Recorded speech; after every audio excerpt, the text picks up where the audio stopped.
حق پاکستان نیوز کے ساتھ میں ہوں محمد جنید اسدی۔ پاکستان میں ماہ سفر کا چاند کب نظر آئے گا؟ انتظار کی گھڑیاں ختم ہو گئی ہیں۔ رویت ہلال کمیٹیوں نے حتمی تاریخ کا اعلان کر دیا۔ بڑی خبر آ گئی ہے۔ تازہ ترین ویڈیوز کے لیے چینل کو سبسکرائب کر کے بیل آئیکن اور آل نوٹیفیکیشن پر کلک کریں۔ آپ کو بتاتے چلیں، ماہ سفر کا چاند دیکھنے کے لیے رویت ہلال کمیٹیوں کے اجلاس آج اتوار کی شام کو ہوئے۔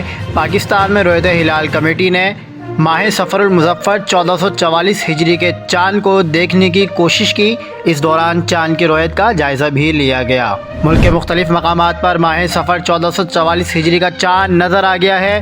لوگوں کی ایک بڑی تعداد نے چاند نظر آنے کی گواہی دی۔ اجلاس کے بعد چیئرمین رویت ہلال کمیٹی مولانا عبدالخبیر آزاد نے اعلان کیا کہ آج ملک بھر میں ماہ سفر المظفر 1444 ہجری کا چاند نظر آ گیا ہے، لہذا کل 29 اگست بروز پیر کو یکم سفر ہوگی۔